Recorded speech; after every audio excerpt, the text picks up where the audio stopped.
ଅଷ୍ଟମ ଅଧ୍ୟାୟ। ବଭ୍ରୁବାହନ କର୍ତ୍ତୃକ ପ୍ରୀତ ସଂସ୍କାର। ଗରୁଡ଼ ଉବାଚ।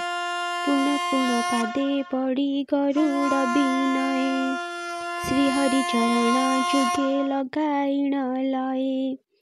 ମାନବମାନଙ୍କ ଉପକାର ପାଇଁ ପୁଣି, ପଚାରେ କମଳାପତି ହୃଦେ ପଦ୍ମଗୁଣି। ଯେଉଁ ପ୍ରାଣୀ ଦୋଷ କରିଥାଏ ମର୍ତ୍ତ୍ୟପୁରେ, ଅନ୍ତେ ନରକ ଯନ୍ତ୍ରଣା ଭୋଗେ ଯମପୁରେ। ଯେଉଁ ପାପ ପାଇଁ ଯେଉଁ ଦଣ୍ଡମାନ ଅଛି, କଲା କର୍ମ ଭୁଞ୍ଜନ୍ତି ବୋଲଇ ଶ୍ରୀବତ୍ସେ। ମାୟା ସଂସାରେ ଜନମି ବିଷୟାରସରେ, ଉନ୍ମତ୍ତ ହୋଇ ଜୀବ ପଡ଼ଇ ନର୍କରେ। ସୁଖ ବିନିମୟେ ଦୁଃଖ ଭୋଗଇ ଅପାର, ଭଲ ମନ୍ଦ ବିଚାର ନ କରେ ଦୁରାଚାର। କିପରି ଜୀବ ଉଦ୍ଧାର ହେବ ଏ ବନ୍ଧନୁ, ଶୁଣିବି କମଳାପତି ତୁମ୍ଭର ବଦନୁ। ଏତେ କହି ଗଡ଼ ଘାଲି ହୋଇଣ ଶୋଇଲା, ଶ୍ରୀହରି ପଦ ପଦ୍ମରେ ନମସ୍କାର କଲା। ଶ୍ରୀ ଭଗବାନ ଉବାଚ। ତାହା ଦେଖି ଭକ୍ତି ପ୍ରିୟ ଶ୍ରୀହରି ଦୟାଳୁ, କୋମଳ ବଚନେ ଆଶ୍ୱାସିଲେ ଯେ କୃପାଳୁ। ଯାହା ପଚାରିଲୁ ତାହା ବୁଝାଇ କହିବି, ତୋହର ମନରୁ ବାବୁ ସଂଶୟ ନାଶିବି। କଲା କର୍ମ ମାନ ସିନା ହୁଅଇ ବିଚାର, କର୍ମଦୋଷ ଜୀବ ଭନୁ ନ ହୁଏ ଉଦ୍ଧାର। ଆହେ ବୈନତେୟ ଯେହୁ ପର ଉପକାର, ସନ୍ଦେହରେ କରେ ଏହା କୁମତିର ସାର। ପୁତ୍ରବନ୍ତ ଧନବନ୍ତ ଦାନ ଧ୍ୟାନ କରି, ତୀର୍ଥପଥ କରି ଯାଏ ମାୟାରୁ ନିସ୍ତରି। ପୁରାଣ ଶୁଣିବ ନୀତି ସଂକଳ୍ପକୁ କରି, ସାଧୁ ସନ୍ତମାନେ ସେବା କରିବ ବିଚାରି। ସାଧୁଜନଙ୍କର ବାକ୍ୟ ଅଟଇ ଅମୃତ, ଶିବ ପୂଜା ଶ୍ରଦ୍ଧାରେ କରିବ ଦୃଢ଼ ଚିତ୍ତ। ଶିବ ବରେ ପୁତ୍ର ଜନ୍ମ ହୁଅଇ କୁଳରେ, ବଂଶ ରକ୍ଷା କରି କୁଳ ଉଦ୍ଧାରଣ କରେ।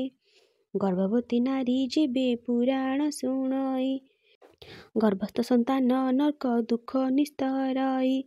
ଗର୍ଭେ ପୂଜରାର ରକ୍ତେ ଘାଣ୍ଟି ହେଉଥାଏ, ପୁରାଣ ବାଣୀ ଶ୍ରବଣେ ପାପ କ୍ଷୟ ହୁଏ। ଗର୍ଭବତୀ ଯଦି ହରି କୀର୍ତ୍ତନ ଶୁଣଇ, ପାପ ମୁକ୍ତ ହୋଇ ଧର୍ମବନ୍ତ ସେ ହୁଅଇ। କରିଥିବା ପାପ ମାନ ତାର ହୁଏ ଦୂର, ସଂସାର ମାୟାରୁ ଜୀବ ହୁଅଇ ନିସ୍ତାର। ଗୋଟି ସାଧୁ ପୁତ୍ରର କୋଟି ପାପ ନାଶ, ପିତୃମାତୃ କୁଳକୁ ସେ ଉଦ୍ଧାରେ ଅବଶ୍ୟ। ହରିନାମ ସଂକୀର୍ତ୍ତନ ଦେବୀ ଦେବାର୍ଚ୍ଚନା, କରି ନିଜେ ମୁକ୍ତ ହୋଇ ତାରେ ପିତୃଜନ। ବେଦ ବିଦ୍ୟା ପାଠ ପୁଣି ସୁକୀର୍ତ୍ତି ସୁଜ୍ଞାନ, ପୁତ୍ରଠାରେ ସଦା ରଖେ ମର୍ତ୍ତେ ନୁହେଁ ଭ୍ରମ। ପାସରିଲେ ଏହି କଥା ନଷ୍ଟ ହେବ ପୁଣି, ଦୁଃଖେ ଦିନ ନ ସରିବ କର ରେଖା ଗଣି। ସଦ୍ଜ୍ଞାନୀ ପୁତ୍ର ଯେବେ ଜାତ କରିପାରେ, ଦେବ ପିତୃଲୋକ ଆଦି ହେଳାରେ ଉଦ୍ଧରେ। ଉଦ୍ଧାର କରଇ ପୁତ୍ର ପୌତ୍ରାଦି ହୋଇଲେ, ଏବେ ଶୁଣ ଜୀବର ଉଦ୍ଧାର ବାବୁ ଭଲେ। ବିକ୍ରୟ ନ କରି କନ୍ୟା ଯେବେ କରେ ଦାନ, କୁଳ ନିବଂଶରୁ ଆଣେ ଏକ ପୁତ୍ର ପୁଣ। ଶ୍ରୀହରି ସ୍ମରଣ କରି କନ୍ୟାଦାନ କଲେ, ମହାତୀର୍ଥ ପୁଣ୍ୟ ମାନ ତତ୍କ୍ଷଣ ମିଳେ। ସେ କନ୍ୟା ଗର୍ଭରୁ ପୁତ୍ର କନ୍ୟା ହେଲେ ଜାତ, ଊର୍ଦ୍ଧ୍ୱରେ ଅବଶ୍ୟ ନର୍କ ଦେଇ କୁକ୍ଷତ। ପିଣ୍ଡର କାରଣ ସେହି ତୀର୍ଥ ସ୍ନାନ କରି, ନର୍କରୁ ପିତୃ ପିତାଙ୍କୁ ନିଅଇ ନିସ୍ତାରି। କନ୍ୟାଦାନ ବିଧି ମାନ କହୁଛି ଆବର, ଆପଣା ଗୋତ୍ରକୁ ଛାଡ଼ି ଆନ ଗୋତ୍ର ବର। ନିଜ ଜାତି ବର୍ଗ କୁଳ ବରକୁ ଆଣିବ, ସୁବେଳ ଲଗ୍ନରେ ପୁଣି ବିଭା କରାଇବ। ପାଣି ଗ୍ରହଣ ସମୟେ ବିବାହ ନ କଲେ, ଅଧୋଗତି ହୁଏ ଏହା ଜାଣିଥାଅ ଭଲେ। ନ ଜାଣି ଯଦ୍ୟପ କନ୍ୟା ଗ୍ରହଣ କରିବ, ଜାଣିଲେ ତାହାକୁ ବାଳେ ବର୍ଜନ କରିବ। ଆପଣା କୁଳରେ କନ୍ୟା ଗର୍ଭ ପୁତ୍ର ହେଲେ, ସପ୍ତପୁରୁଷ ଉଦ୍ଧାର କରେ ସେହି ଭଲେ। ଜଳ ପୁଷ୍ପ କୁଶ ତିଳ କରିଲେ ତର୍ପଣ, ପିତୃକୁଳ ମାତୃକୁଳ ଉଦ୍ଧରଇ ପୁଣ। ତାହାର ପାପ ସମୂହ ଖଣ୍ଡନ ହୁଅଇ, ଦିନକୁ ଦିନ ତାହାର ପୁଣ୍ୟ ବିରାଜଇ।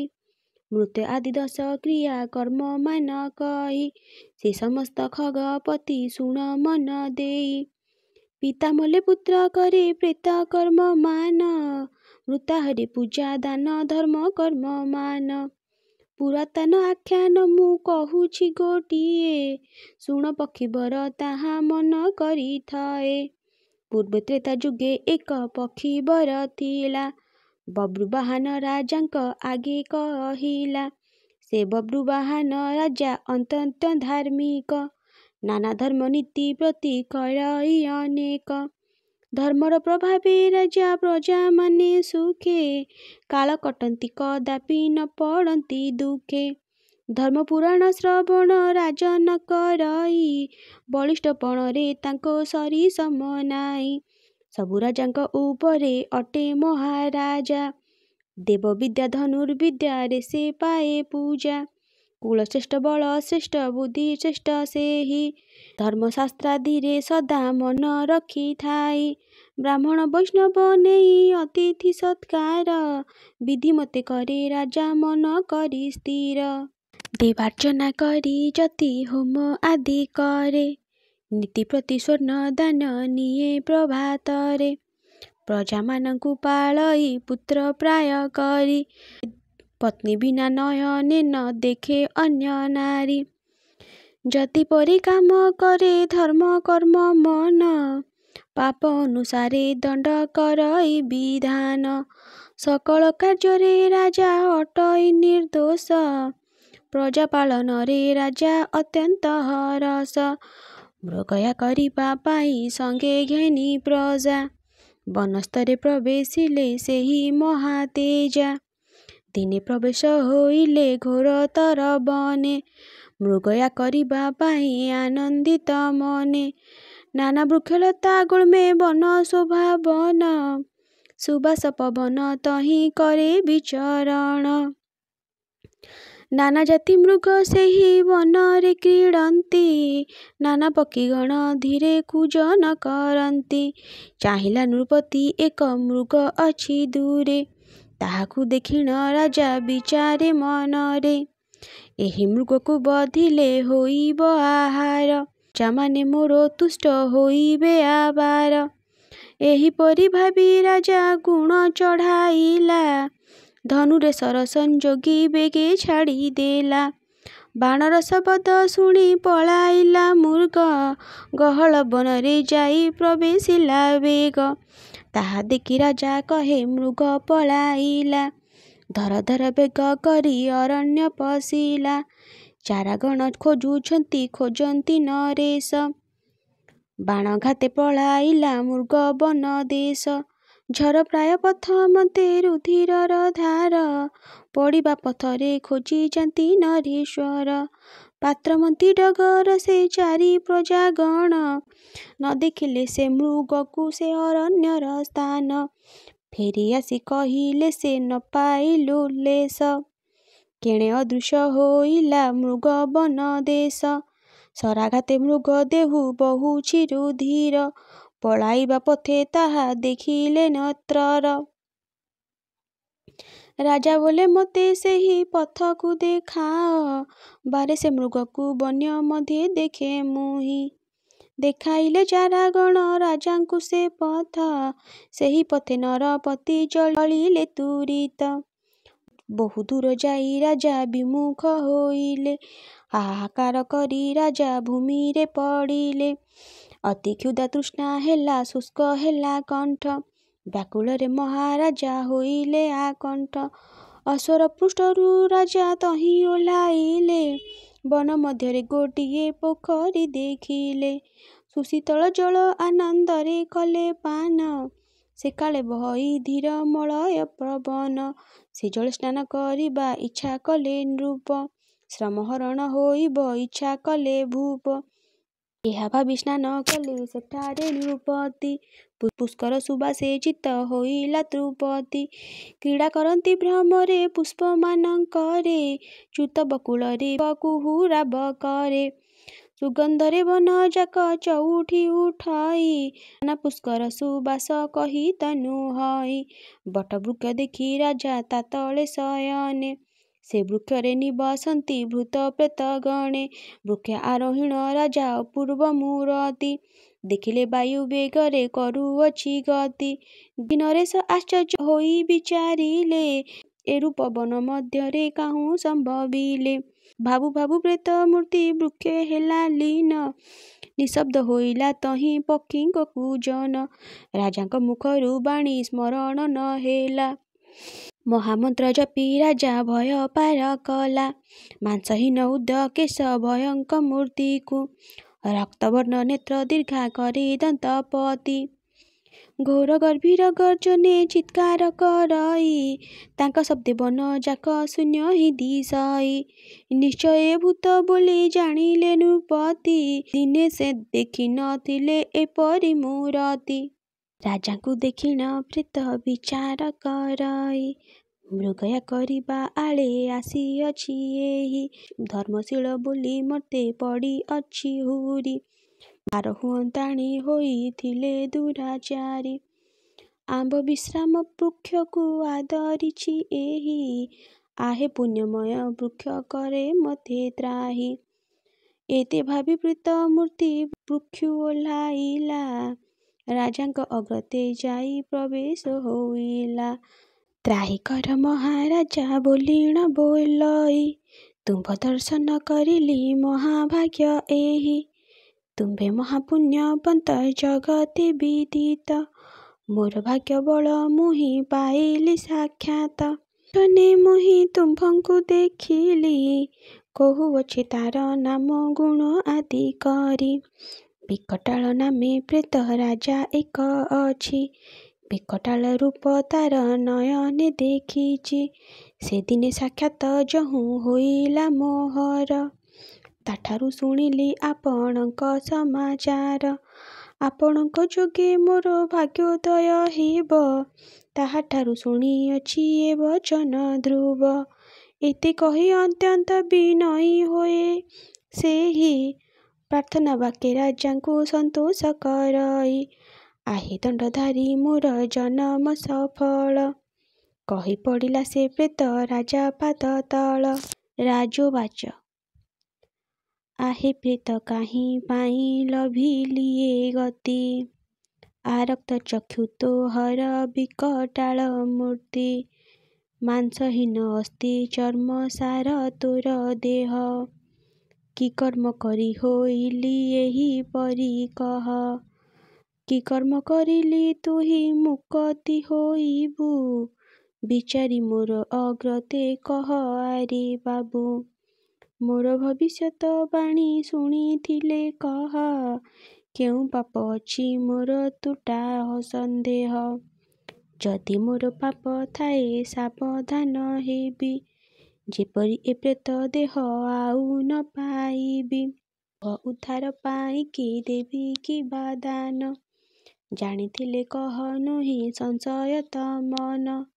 ପ୍ରେତ ଉବାଚ, ଶୁଣି ପ୍ରେତ ସାଧୁ ବାଣୀ କହଇ ବିନୟେ, ଶୁଣିବା ପୂର୍ବ ବୃତ୍ତାନ୍ତ ଆହେ ନର ରାୟେ। ଅତି ହିଁ ଗରିଷ୍ଠ ପାପ କରିଅଛି ମୁହିଁ, କେବଳ ତୁମ୍ଭ ଦୟାରୁ ମୁହିଁ ହେବି ତ୍ରାହି।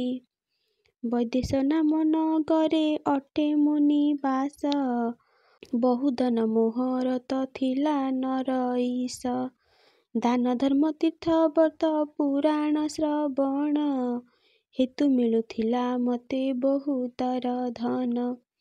ଧର୍ମଶୀଳ ବୋଲି ମତେ ନଗରେ କହନ୍ତି, ରାଜା ମଧ୍ୟ ମୋ ସମାନ ପୂଜା ନ ପାଆନ୍ତି। ଗୃହ ମଣ୍ଡପ ଯେ କୂପ ତଡ଼ା ଗାଦି ପୁଣି, ଦେବତା ମନ୍ଦିର ମାନ ଯତନେ ନିର୍ମାଣି। ବେଦ ବିଦ୍ୟାରେ ନିପୁଣ ଥିଲି ମଧ୍ୟ ମୁହିଁ, ଜ୍ଞାନୀପଣେ ସମସ୍ତରି ଜଗତକେ ନାହିଁ। ଶତ ଶତ ବ୍ରାହ୍ମଣ ବସିଲେ ମଣ୍ଡପରେ, ନିରାନ୍ତର ପୁରାଣ ପଢ଼ନ୍ତି ଭକ୍ତି ଭରେ। ଜ୍ଞାନୀ ବନ୍ଧୁ ବାନ୍ଧବଙ୍କୁ ନିଜ ପରି ଜାଣେ, ସୁମିଷ୍ଟ ଖାଦ୍ୟ ଦ୍ରବ୍ୟରେ ସନ୍ତୋଷଇ ପୁଣି।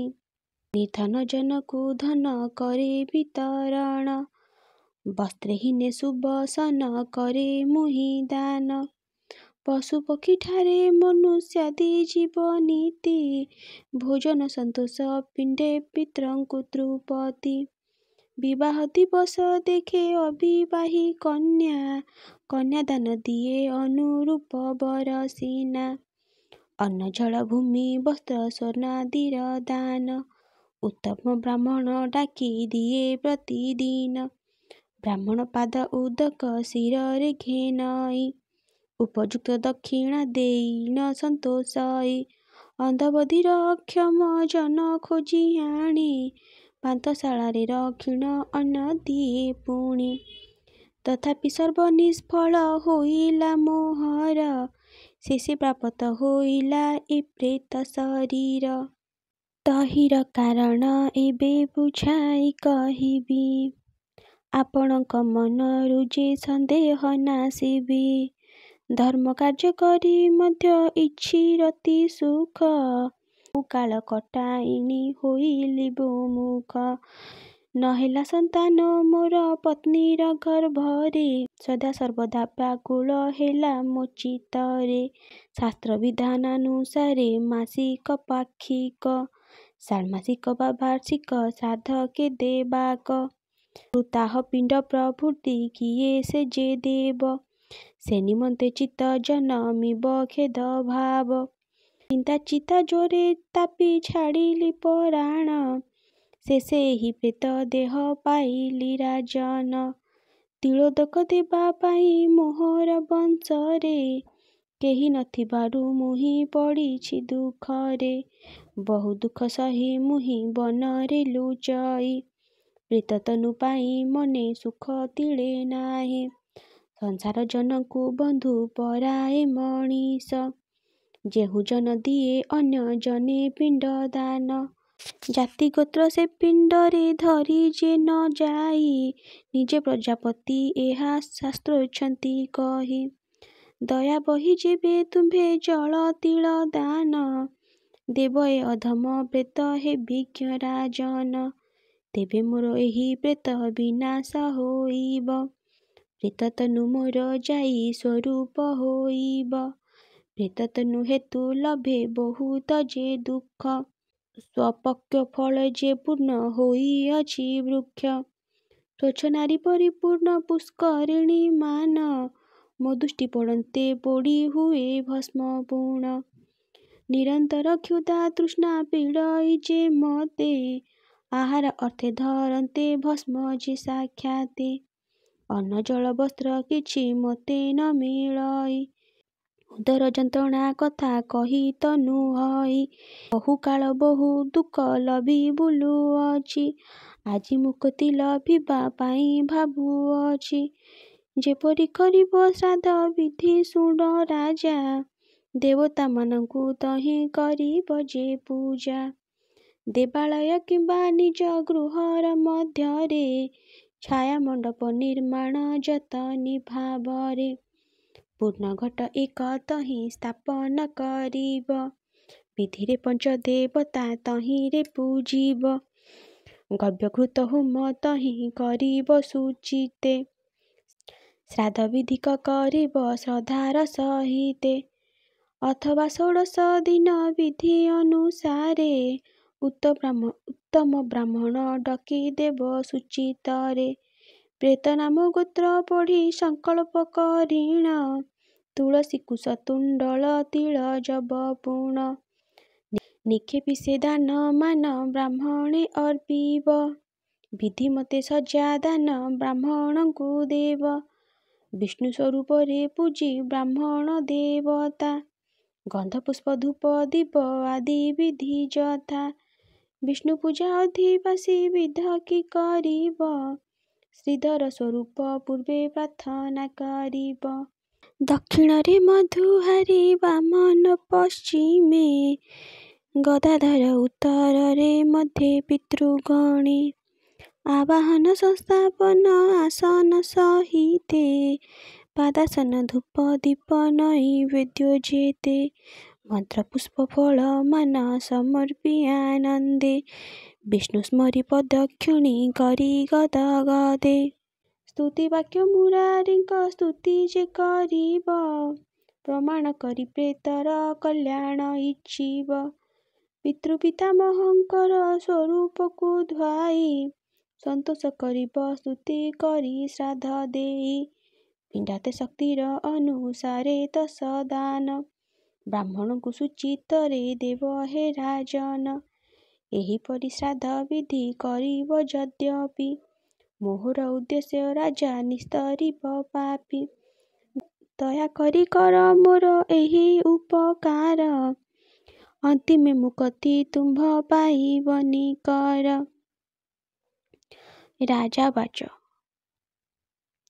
ପ୍ରୀତ ଘଟ ବ୍ରାହ୍ମଣଙ୍କୁ କାହିଁକି ଦିଅନ୍ତି ସେ ଦାନରେ ପ୍ରେତ କିମ୍ବା ମୁକତି ଲଭନ୍ତି ତାହାର କାରଣ ମତି ବୁଝାଇ କହିବ ମୋହର ମନରୁ ତୁମେ ସଂଶୟ ଦହିବ ପ୍ରେତ ଘଟ ବିଧି ବୁଝାଇଣ କହ ମତେ ନ ଜାଣେ ମୁଁ ତାହା କେହ୍ନେ କରିବି ସାକ୍ଷାତେ ଜାଣିଥିଲେ ମୋର ଆଗ କପଟ ନ କରି କହିଲେ କରିବି ନିଶ୍ଚି ବ୍ରାହ୍ମଣ ହକାରି ପ୍ରୀତ ଉବାଚ ଶୁଣ ନରପତି ତେବେ ତହିଁର ବିଧାନ ସେ ଘଟ ଗୋଟିକ ହେବ ଧାତୁରେ ନିର୍ମାଣ ସୁବର୍ଣ୍ଣ ବା ରୌପ୍ୟ ତାମ୍ର ବା ପିତ୍ତଳେ କିମ୍ବା ପଞ୍ଚ ଅଷ୍ଟ ଧାତୁ ଯାହା ଯାକୁ ମିଳେ ସେ ଘଟରେ ଦଗ୍ଧ ଧୂତ ଘୃତ ମଧୁ ଦେଇ ଶର୍କରା ନିକ୍ଷେପି ପଞ୍ଚାମୃତ ଯତ୍ନେ ବ୍ରୀହି ଚ୍ୟୁତପତ୍ର ଗୁବାକ ବା ଶ୍ରୀଫଳକୁ ଦେବ ପଞ୍ଚନବ ବା ଷୋଡ଼ଶ ମୂର୍ତ୍ତି ଯେ ଲେଖିବ ବା ମାନସିକ ପୂଜା କରିବ ତହିଁରେ ଚନ୍ଦନ ସିନ୍ଦୁର ଦୁର୍ବା ପୁଷ୍ପ ଅକ୍ଷତରେ ଉତ୍ତରେ ବସାଇ ବିପ୍ର ପୂର୍ବେ ମୁଖ କରି ସଂକଳ୍ପ କରିବ ଦାନ ଦେବ ଦଣ୍ଡ ହାରି ଦାନ ବେଳେ ମନ ମଧ୍ୟେ ନ କରି କଳ୍ପନା ସ୍ୱଚ୍ଛ ମନେ ବ୍ରାହ୍ମଣଙ୍କୁ ସମର୍ପିବ ସିନା ଯେତେ ଦାନର ବିଧାନ ଅଛଇ ଶାସ୍ତ୍ରରେ ସମାନ ନୁହଇ କେହି ଘଟ ସହିତରେ ଯେତେ ପାପ କରିଥାଏ ପ୍ରେତ ଯାଏ ନାଶ ପ୍ରେତର ପ୍ରେତତ୍ୱ ହୁଏ ଏହି ଦାନେ ଧ୍ୱଂସ ଗତି ମୁକ୍ତି ଲଭି ବୈକୁଣ୍ଠରେ ବସଇ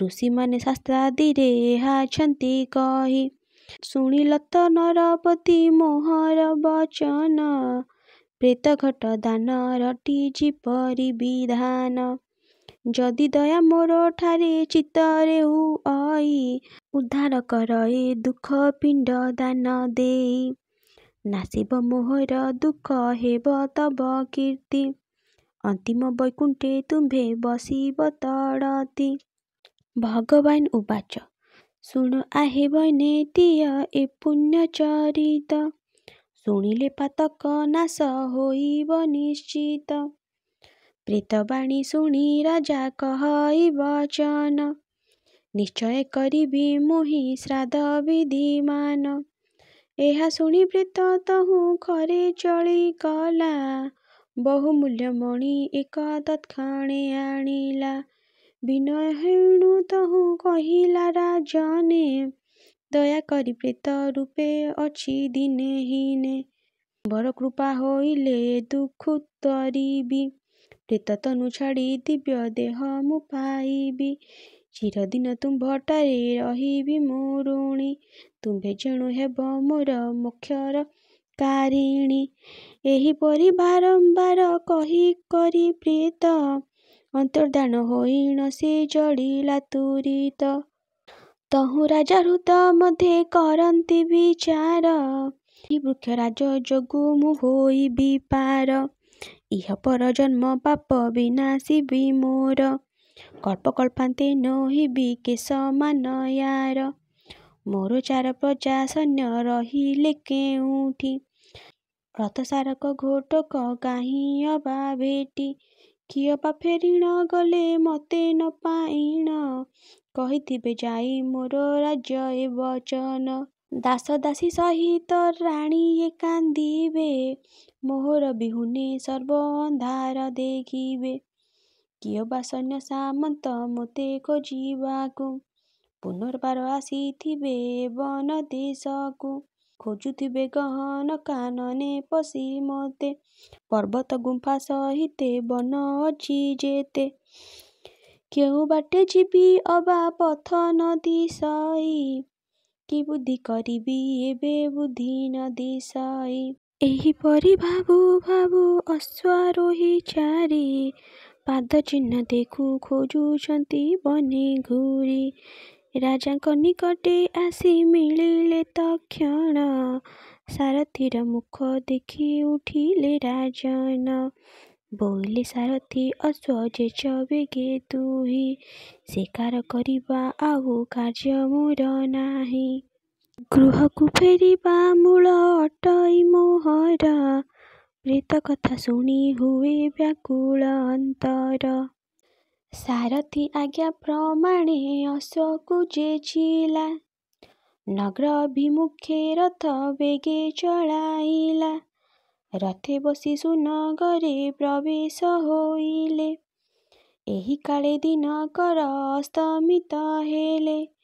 ମଣୋହିରେ ବିଜେ କଲେ ରାଜନ ତୁରିତେ, ନାନା ବ୍ୟଞ୍ଜନ ସାମଗ୍ରୀ ଭୁଞ୍ଜିଲେ ତୁରିତେ। ଦଧି ଦୁଗ୍ଧ ଘୃତ ପଞ୍ଚାମୃତ ସହିତରେ, ଭୋଜନ କରିଲେ ରାଜା ଆନନ୍ଦ ମନରେ। ସୁବାସ ଜଳରେ ଆଚମନ କରି ନୃପ, କର୍ପୂର ତାମ୍ବୁଳ ଲାଗି ହୋଇ ମୁଞ୍ଚି ତାପ। ସୁଶଯ୍ୟା ଉପରେ କରି ଶୟନ ସୁଖରେ, ବନଶ୍ରମ ନିବାରିଲେ ଯେତେ ଲଭିଥିଲେ। ପ୍ରେତ କଥା ସ୍ମରି ରାଜା ବିଚାର କରନ୍ତି, ମଣିକି ଆଦେଶ ଦେଲେ ପାତ୍ର ମନ୍ତ୍ରୀ ଜ୍ଞାତି। ପ୍ରଜା ସହିତରେ ଶୀଘ୍ର ଡକାଅ ହେ ମନ୍ତ୍ରୀ, ଆଜ୍ଞା ପ୍ରମାଣେ ଆସିଲେ ହୋଇ ଜଣ ଜଣ। ଦେଖୁ ଦେଖୁ ସଭା ସ୍ଥାନ ହେଲା ଲୋକାରଣ୍ୟ, ପ୍ରେତ କହିଥିବା କଥା ଗୋଟି ଗୋଟି କରି, ବୁଝାଇ କହିଲେ ରାଜା ବିଧାନ ଯେପରି। ଶୁଣି ସର୍ବ ଆନନ୍ଦିତ ହୋଇଲେ ଦହନ, ପ୍ରେତ ଶ୍ରାଦ୍ଧ କରିବାକୁ କଲେ ଆୟୋଜନ। ବେଦଜ୍ଞ ବ୍ରାହ୍ମଣ ମାନେ ଡକାଇ ଆଣିଲେ, ପ୍ରେତ କହିବା ପ୍ରକାରେ ପିଣ୍ଡ ଦାନ କଲେ। ଷୋଡ଼ଶ ଦାନ ଯେପରି ଶାସ୍ତ୍ର ଅଛି ବିଧି, ମନ୍ତ୍ର ଉଚ୍ଚାରି ବ୍ରାହ୍ମଣେ କରାଇଲା ସିଦ୍ଧି। ସର୍ବଶେଷେ ଘଟ ଦାନ କରିଲେ ନୃବର, ଉତ୍ତମ ବ୍ରାହ୍ମଣ କରି ଅର୍ପିଲେ ସତ୍ୱର। ଉପଯୁକ୍ତ ଦକ୍ଷିଣାଦି ପାଇଲେ ବ୍ରାହ୍ମଣେ, ଆଶୀର୍ବାଦ କରି ଗଲେ ଯେ ଯାହା ଭୁବନେ। ଦିବ୍ୟ ଅନ୍ନ ବ୍ୟଞ୍ଜନରେ ପ୍ରଜା ସହିତରେ, ପାତ୍ର ମନ୍ତ୍ରୀ ଜ୍ଞାନୀକୁ ସେ ସନ୍ତୋଷିବା ଧାରେ। ବିଧି ଅନୁସାରେ ସେହୁ ପ୍ରେତ କର୍ମ କଲେ, ପ୍ରେତ ଦେହ ଛାଡ଼ିବନି ସେହି ମୁକ୍ତି ଲଭିଲେ। ଅନନ୍ତରେ ରାଜା ନିଜ ପିତୃଙ୍କ ଉଦ୍ଦେଶେ, ଯଥାବିଧି ଦାନ ମାନ କରିଲେ ହରଷେ। ସର୍ବଶେଷେ ସଭା କରି ରାଜନ କହନ୍ତି, ପୂର୍ବ ଭାଗ୍ୟ ବଳେ ଫଳ ଲଭିଲା ସମ୍ପତ୍ତି। କ୍ଷତ୍ରିୟ ଅଭିମାନରେ ଗଲି ମୃଗୟାକୁ, ମୃଗୟା ଗୋଡ଼ାଇ ବନରେ ଦେଖିଲି ପ୍ରେତକୁ। ଅପୂର୍ବ ଚରିତ ତାର ମୁଖରୁ ଶୁଣିଲି, ମୋହର ମନରୁ ବହୁ ସଂଶୟ ନାଶିଲି। ପିତା ଯଦି ପାପ କାର୍ଯ୍ୟ କରିଥାନ୍ତି ହେଳେ, ପୁତ୍ର ପ୍ରେତ କାର୍ଯ୍ୟ କଲେ ନିସ୍ତରନ୍ତି ଭଲେ। ପିତୃମାତ୍ର ପ୍ରେତ କାର୍ଯ୍ୟ ଯେବେ କରେ ପୁତ୍ର, ଅନ୍ତେ ବୈକୁଣ୍ଠ ବସନ୍ତି ହୋଇ ନ ମୁକ୍ତ। ପ୍ରେତକୃତ ପୁତ୍ର ଯଦି ନ କରି ହେଳାରେ, ପିତା ପ୍ରେତ ଦେହ ଧରି ଦୁଃଖ ଭୋଗ କରେ। ପ୍ରେତ ମୁଖୁ ଶୁଣି ଅଛି ଏ ସର୍ବ ବିଧାନ, ତେଣୁ ସଂକଳ୍ପ କରିଣ ଶୁଣିବା ପୁରାଣ। ପିତୃପକ୍ଷ ପିତା କର୍ମ ତର୍ପଣ କରିବ, ପିତାମହ ମାତାମହ ଉଦ୍ଧାରିବ। ଅନ୍ତକାଳେ ବୈକୁଣ୍ଠରେ ବସିବ ନିୟତ, ଏଥିରେ ସନ୍ଦେହ ନାହିଁ ତିଳେ କଦାଚିତ୍। ଘେନ ସାଧୁ ଜନେ ଏହି ଅପୂର୍ବ ଆଖ୍ୟାନ, ନ ଧର୍ମ ଦୋଷ ମୁହିଁ ନୁହେଁ ଜ୍ଞାନୀ ଜନ। ସାଧୁମାନେ ପର ଦୋଷ ହୃଦେ ନ ଧରନ୍ତି, ନିଜ ଗୁଣେ କ୍ଷମା ଶେତ ସୁଚିତ୍ତେ ଦିଅନ୍ତି। ଗୁଣ ଥିଲେ ଗ୍ରହଣ କରନ୍ତି ଆନନ୍ଦରେ, ନିରଖିର ମରାଳ ଗ୍ରହଣ ଯେହ୍ନେ କରେ। ସେହିପରି ଗୁଣୀ ଗୁଣ ଯେହ୍ନେ ବାଛି ନିଏ, ଦୋଷମାନ ପଡ଼ି ରହେ ତାହାକୁ ନ ଚାହେଁ। ଶ୍ରଦ୍ଧା ଚିତ୍ତେ ଏ ପୁରାଣ ଯେ ଜନ ପଢ଼ନ୍ତି, ବ୍ରାହ୍ମଣ ମୁଖରୁ ଅବା ସୁଚିତ୍ତେ ଶୁଣନ୍ତି। ପୁରାଣ ଶେଷରେ ଶକ୍ତି ଅନୁସାରେ ଦାନ, ଅନ୍ନ ବ୍ୟଞ୍ଜନାଦି ଯେ କରିବ ବିତରଣ। ବ୍ରାହ୍ମଣେ ଦକ୍ଷିଣା ଦେଇ ସନ୍ତୋଷ କରିବ, ପୁରାଣ ଶୁଣିବା ଫଳ ନିଶ୍ଚୟ ପାଇବ। ପୁରାଣ ଶୁଣି ଯେ ଜନ ଦକ୍ଷିଣା ନ ଦିଏ, ଅନ୍ତିମେ ନରକେ ସେହି ଜନ ପଡ଼ିଥାଏ। ଶୁଣିଲଟି ପକ୍ଷୀ ବର ପିଣ୍ଡ ଦାନ ବିଧି, ରାଜା ବଭ୍ରୁ ବାହନ ପାଇଲା ମହାସିଦ୍ଧି। ଯାହା ପଚାରିଲୁ ତତେ ବୁଝାଇ କହିଲି, ତୋହର ମନରୁ ଏବେ ସଂଶୟ ଦହିଲି। ଆଉ ଯଦି ଶୁଣିବାକୁ ଅଛି କିଛି ମନ, ପଚାରିଲେ କହି ବହି ନ ଭାଳ ତୁ ଆନ। ଏତେ କହି ଭଗବାନ ମଉନ ହୋଇଲେ, ତାଙ୍କ ପାଦ ତଳେ ଯେ ଗରୁଡ଼ ଜୁହାରିଲେ। ଶ୍ରେଷ୍ଠୋତ୍ତମ ତା ପାଦ ପଦ୍ମେ ଦେଇ ଚିତ, ଦ୍ୱିଜ ଆର୍ତ୍ତତାଣ ଦାସ ବିଚରିଲା ଗୀତ। ଇତି ଶ୍ରୀ ଗରୁଡ଼ ପୁରାଣେ ନିମିଷାୟୋପାଖ୍ୟାନେ ପିଣ୍ଡାଦି ବିଚାरणं ନାମ ଅଷ୍ଟମୋ ଅଧ୍ୟାୟः। ଆନନ୍ଦେକବାର